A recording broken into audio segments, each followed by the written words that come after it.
In the previous episode, we left off with the defeat of Hong Hai-ni. They had been walking for a long time and honestly, they were feeling a bit down. Tang Sanzang seemed to be homesick, while Zhu Bajie was complaining that this journey would never end. Just when they thought they could catch their breath, they were captured by a monster and thrown into the river. This part was a bit dull, so I'll speed through it.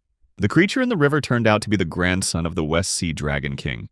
Defeating this monster wasn't too difficult, and the group continued their journey. They reached a Buddhist kingdom that had a system of slavery, ruled by 3 demons disguised as monks. Tang Sanzang was challenged by these demons many times, but thanks to Sun Wukong, they overcame it all. It was somewhat interesting, but really it didn't add much. The next challenge they faced was a giant river called the Tongtian River, described as 800 miles wide, which is about 400 kilometers. Technically, it would qualify as an inland sea, but in short, they got stuck. They found a nearby village where 2 kind old men saved them. Despite Zhu Bajie eating most of their food, the old men remained gracious and hospitable.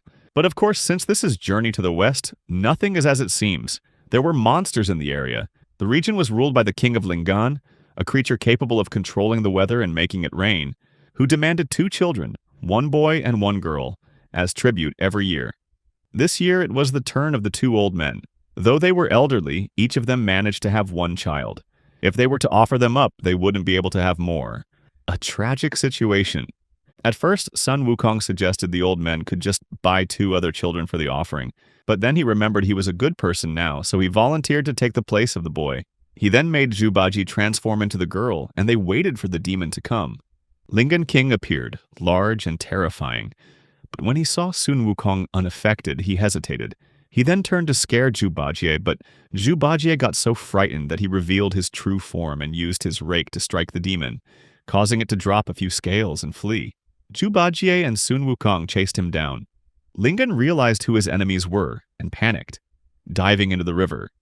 Zhu Bajie and Sun Wukong figured it must be a river monster and thought that defeating it would allow them to cross.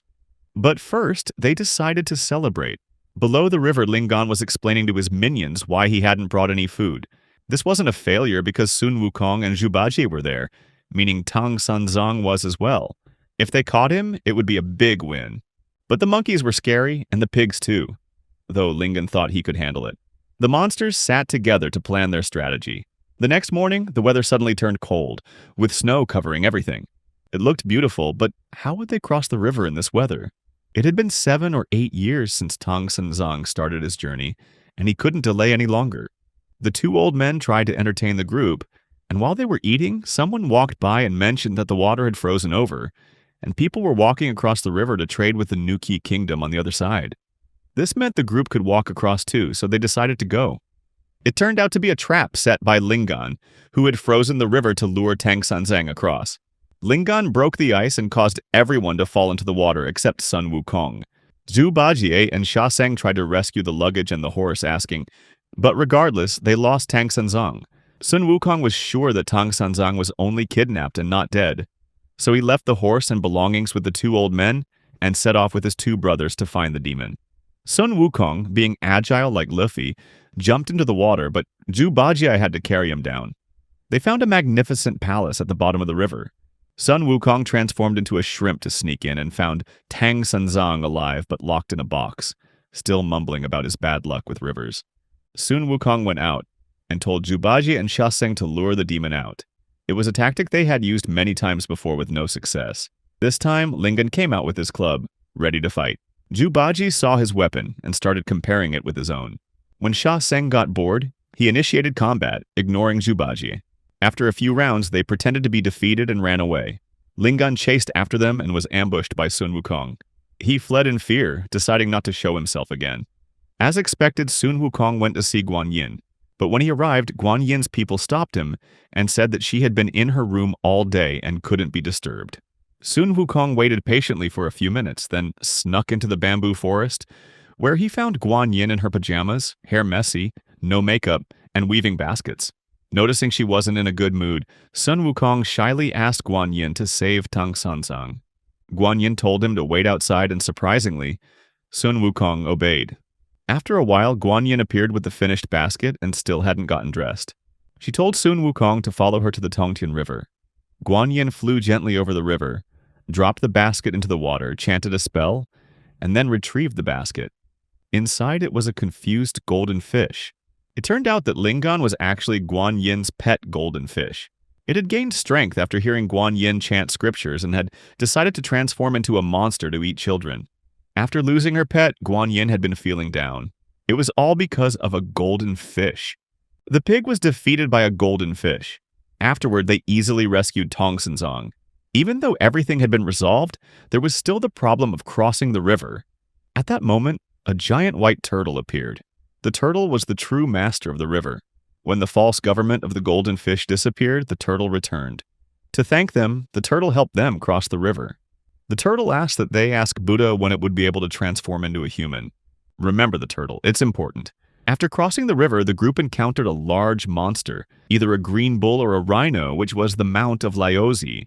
This creature had brought with it the powerful Vajra Pestle, capable of disarming everyone except for Wukong. This part of the story is pretty simple, so let's skip to the Kingdom of Women. The bitter cold gave way to the sweet fragrance of spring flowers and fruits. The journey was surprisingly smooth, with no monsters, no bandits, and no kidnappings. It was just a peaceful stroll, taking in the scenery. But what do you do when you spot a crystal-clear river in such a serene setting? Of course, there's a monster nearby. Oh, it's just a boatman? Could this be a monster in disguise? Fortunately, it wasn't. It was just a friendly old lady. Wukong found it strange that a woman would be doing what's usually a man's job. The old lady smiled but didn't explain herself. The group crossed the river without any issues. Well, not exactly. Tam Tong was thirsty, so Bat Gioi fetched some river water for him to drink. From a scientific perspective, drinking unfiltered river water is never a good idea, as it contains bacteria that can make you sick. Within minutes, both Tam Tong and Bat Gioi began to feel stomach discomfort. They spotted a nearby village and rushed to get help. Wukong asked an old woman for some medicine for the stomach pain, but she panicked when she learned that they had drunk river water. Instead of helping, a group of women gathered around, watching Tam Tang and Bat Gioi writhe in pain like they were watching a spectacle. Wukong, frustrated at his companion's predicament, demanded the old woman explain what was happening. It turned out that they had stumbled upon the outskirts of the Kingdom of Women, a society where only women lived. Women here did everything and held all social and political roles.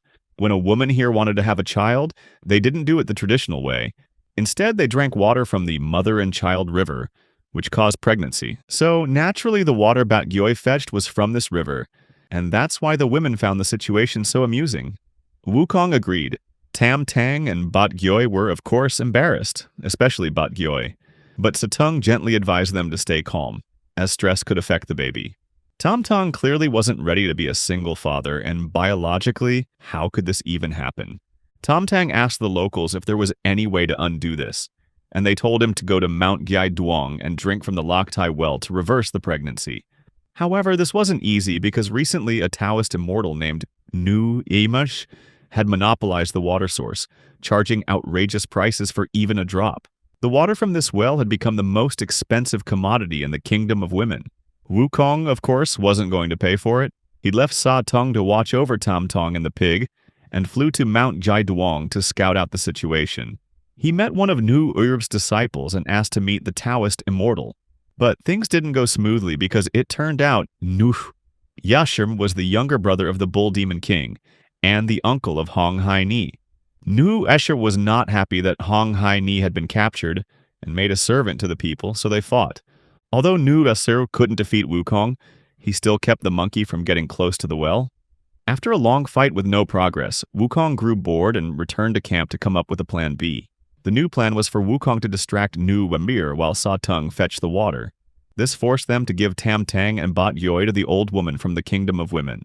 Wukong then returned to the mountain and loudly insulted Nu Eribrim, who rushed out to confront him. Meanwhile, Sa Tung snuck up to the well but was blocked by Nu Eribrim's disciple. Sa Tung broke the boy's arm and grabbed the water with little difficulty. Wukong wasted no time defeating Nu. In truth, Nu Ru hadn't really done anything wrong, except for the monopoly on abortion. Wukong still respected the Bull Demon King, but warned Nu Ergur to stop overcharging, then left. Wukong and Sa Tung brought the water back to Tam Tong and Bat Gioi, who drank it and, after a large bowel movement, were confirmed to be not pregnant. The leftover water was given to the old woman as a thank you for her help. The group continued on their journey and reached the capital of the Kingdom of Women. Tom Tung instructed everyone to be careful, but it turned out to be unnecessary. As soon as they entered the gates, they were surrounded by a group of curious women interested in men. Even the three monsters weren't enough to scare them off because Tam Tung was so handsome. They made it to the reception room, where they were told that they needed the queen's seal to leave. The queen was delighted to learn that Tom Tung was basically related to the emperor of the Tang dynasty. To consolidate her power, she offered to marry Tom Tung, with all the wealth of the Kingdom of Women as her dowry. The disciples could continue their journey, but Tom Tung would stay. Bat Gyoi immediately rejected the offer, but Wukong thought it sounded appealing. Tom Tung grabbed Wukong by the sleeve and asked what he was thinking. Tom Tung was a Buddhist monk, and monks couldn't marry. Wukong advised him to stay calm and not oppose the ruler, since if they fought, they'd win, but the people of the kingdom were innocent. Tom Tung saw the logic, and Wukong whispered his plan to steal the groom. The plan was that on the day of the wedding, Tom Tung would say he needed to escort his disciples, and then the whole group would escape. It sounded like a great plan. Meanwhile, when the queen found out that her proposal was accepted, she immediately went to meet her soon-to-be husband. Seeing Tong Sanzang, she was so flustered by his good looks that she couldn't find the words and only managed to invite him out. Tong Sanzang pretended to stay calm and agreed to follow the queen to check out the wedding hall. At Tang Sanzang's request, the queen also confirmed the paperwork for the whole group. The wedding took place, and the plan of Sun Wukong gradually moved toward its final stage. Tang Sanzang politely asked if he could visit his disciples one last time. The queen agreed and arranged for a convoy to escort him to the outskirts of the city. But suddenly, when Tong Sanzang got off the carriage, his attitude changed and he asked to continue his journey to the west. The queen was displeased, but Zhu Baji scared the group of girls so much that they were terrified. The pilgrimage group tried to leave, and the only thing left behind was a broken heart. Out of nowhere, a girl ran out from the crowd, grabbed Tang Sanzang, and transformed into a tornado, vanishing. Finally, a demon appeared. The disciples were alarmed and rushed to find their master. The side effect was that the queen had to let go, for she now knew that these disciples could fly and had superhuman strength. The officials comforted her, saying that Tang Sanzang was very devout and wouldn't change.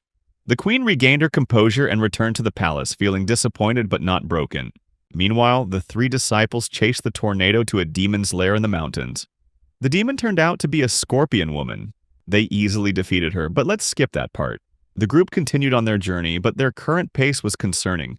Zhu Bajie tried to speed things up by urging the horse to move faster, but it didn't work. Sun Wukong, seeing this, decided to try motivating the horse, and surprisingly it worked. Sun Wukong, who had once held the position of Bimawan, the head of all horses in heaven, could control the horse, even though it was technically a dragon. At Sun Wukong's command, the horse, pulling Tang Sanzang, sped off at an incredible pace, charging straight into an ambush set by a group of bandits. The bandits were after money, but Tang Sanzang, due to religious reasons, had no money. The bandits weren't happy about it and decided to give him a beating. Tang Sanzang then made the decision to lie for the first time in his life, claiming that his disciples would come and that they had money. When the group caught up and saw what had happened, Sun Wukong said he would handle it. Sun Wukong transformed into a young monk and entered the bandits' camp. The bandits released Tang Sanzang so they could stay and collect payment from Sun Wukong. Tang Sanzang ran for a while, then realized it was not good to leave Sun Wukong alone with those thugs, so he ordered Zhu Baji to stop Sun Wukong from killing anyone. Zhu Baji left, only to return with the good news that the bandit group had been disbanded. Since they were dead, they couldn't rob anymore. Tang Sanzang was not pleased and organized a proper funeral for the bandits. Sun Wukong found it funny, clearly having killed the bandits for Tang Sanzang. If it weren't for protecting Tang Sanzang, the bandits would still be alive. Sun Wukong even knocked on their graves and said to complain to any god. Sun Wukong didn't care because most gods feared him, which made Tang Sanzang furious. Later, the group stayed with a kind old man. Although the old man was scared of the disciples' appearance, Tang Sanzang managed to convince him it was fine. The old man and his wife explained that their family was falling apart. The child and the woman living with them were actually their granddaughter and daughter-in-law. Their son had gone off to become a bandit. Sun Wukong offered to kill the son if they wanted, but the old man didn't want to lose his only son. Fortunately, their son was among the bandits who escaped. Unfortunately, he led the group back home. Upon seeing the horse outside, the bandits realized their enemies were here. The bandits planned to kill the group while they were sleeping, But first, they decided to have dinner. The old man secretly warned the group, and they quickly made arrangements to escape through the back door. The bandits realized this and caught up with them at sunrise. And so, Sun Wukong did what he did best, kill. But he only killed most of them and asked a surviving bandit to identify the old man's son. Afterward, he cut off his head and brought it to Tang Sanzang. Tang Sanzang, extremely angry, began chanting a headache-inducing spell. After a while, he stopped, ordered Sun Wukong to leave, and announced that he would no longer be his disciple. Sun Wukong begged, but when Tang Sanzang threatened to continue the spell, he had no choice but to leave. Wandering aimlessly for a while, Sun Wukong remembered that Kuan Yin might be around in times of difficulty. He wept and told her that all he wanted was to help Tang Sanzang complete the journey and achieve enlightenment for both of them. Kuan Yin said that Sun Wukong had many options and didn't necessarily have to kill. Sun Wukong admitted he was wrong but believed he should have been given the chance to do better instead of being dismissed like that. Sun Wukong planned to meet with the Buddha to ask for the removal of the golden headband restricting him. But Kuan Yin, after quickly checking the future, told him that Tang Sanzang was about to face great danger. Realizing that his mission was not yet finished, Sun Wukong decided to stay with Kuan Yin for a while. Meanwhile, Zhu Bajie was out looking for food for Tang Sanzang. Unfortunately, they were in a desolate area and no one was around. Sha Wujing went to assist Zhu Bajie, leaving Tang Sanzang alone. Suddenly, Sun Wukong appeared with a cold drink, but Tang Sanzang rejected his help. Then, for some reason, Sun Wukong smashed the cup, hit Tang Sanzang, took his luggage, and flew away. When Zhu Bajie and Sha Wujing returned, Tang Sanzang had just woken up and informed them of what happened. They took him to a house where they had once sought food to rest. Zhu Bajie wanted to go after Sun Wukong, but Tang Sanzang told him that the two of them didn't get along and that Sha Wujing would be a better choice. If not confident, they should go straight to Kuan Yin. Sha Wujing then went to Flower Fruit Mountain to find Sun Wukong and told him that if he wasn't going to continue, at least he should return the luggage so they could keep going. Sun Wukong laughed and said he wasn't returning the luggage to take revenge. He needed the things to continue the journey to the west on his own. After all, Sun Wukong never really needed Tang Sanzang. Sha Wujing responded that Tang Sanzang was the chosen one, the reincarnation of the Golden Lotus. Sun Wukong then proudly revealed a group of duplicates that looked exactly like Tang Sanzang, Zhu Bajie, and Sha Wujing. Seeing this, Sha Wujing immediately attacked and killed the copy of himself, revealing the monkey's true form. The monkeys then attacked, and Sha Wujing had to flee to Kuan Yin's place for help. As for Sun Wukong, he roasted the dead monkey for dinner and selected a new monkey to act as a fake Sha Wujing. Unfortunately, when Satung arrived at Avalokiteshvara's place, he found Wukong just sitting there, chilling and relaxing. Satung immediately attacked, but Wukong just dodged the blows. Satung stopped and reported the events to Avalokiteshvara. Avalokiteshvara was surprised, saying Wukong had been there all along. So Wukong and Satung went back to the Mountain of Flowers and Fruit to investigate. It turned out that there was another Wukong impersonating him, acting as a king in general. Wukong, furious at being impersonated, immediately attacked the fake monkey. After a while, they couldn't tell who was real and who was fake. One of the monkeys told Satung to inform Tam Tong, while the two monkeys went to meet Avalokiteshvara. But even Avalokiteshvara couldn't tell which one was the real Wukong. She took them to the other bodhisattvas, but they couldn't determine who was who either. Avalokiteshvara separated the two monkeys and tried a spell, but it didn't work. So the two monkeys went to heaven to see if the gods could help, but one of them grew tired, and the other was turned away by the Jade Emperor. With nowhere else to go, the two monkeys decided to find Tam Tong. Clearly, he hadn't been much help, so they left to meet Yama. When they left, Tam Tang told Bat Gyoi and Satung to go back to the Mountain of Flowers and Fruit to fetch their things, as he was still upset, and had no intention of accepting Wukong back. Back with the two monkeys, it turned out Yama was also unable to help, as Wukong had erased all the records about the monkeys. However, Yama had a creature named Diethin, a dog-like being with the ability to distinguish between real and fake. After sniffing and listening, Diethin identified the fake Wukong. However, the fake monkey was as strong as the real one. If his true identity were revealed, he would destroy the entire underworld. But Daiden suggested they go to Buddha for a resolution. Buddha explained that there were 4 magical monkeys outside the usual laws. The first was Lin Min Thach Hao, the clever stone monkey, Wukong himself, who could change shapes, sense weather, and alter the star's course. Then there was Xij Cao Man Hao, the red-faced monkey who knew about yin and yang, understood humans, and knew how to prolong life. Next was Thong Bich Vien Hao, the long-armed monkey, who could control the sun and moon and manipulate planets and stars. Finally, there was Luke Nihi Di Hao, the 6-eared monkey, an all-knowing being with keen hearing who understood everything about the past and future.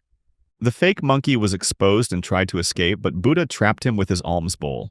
Enraged, Wukong immediately attacked and killed the fake monkey. With that, the problem was solved. Under Buddha's orders, Avalokiteshvara took Wukong to reconcile with Tam Tong, and the group continued their journey westward. The next leg of the journey didn't have much drama. A few notable events included borrowing the 3-tiered fan 3 times and encountering a high-level demon named Kim Si Yu, who was the uncle of Buddha. This was the only demon besides Luke Ni Di Hao that Wukong had to ask Buddha for help with. Finally, the group obtained the scriptures and returned to China, but Avalokiteshvara noticed that Tam Tong had only experienced 80 trials. So, the last trial the master and his disciples had to face was being thrown into the water by a turtle at the Tongtian River for failing to fulfill a promise to deliver a message about when he would become a human. However, there's a conspiracy theory suggesting that Wukong actually died, and the monkey traveling with Tam Tang is Luke Ni Di Hao. Personally, I quite like this theory. After this, the story of Luke Ni Di Hao loses its previous charm, and many repetitive tropes show up. Therefore, I'll stop the series here.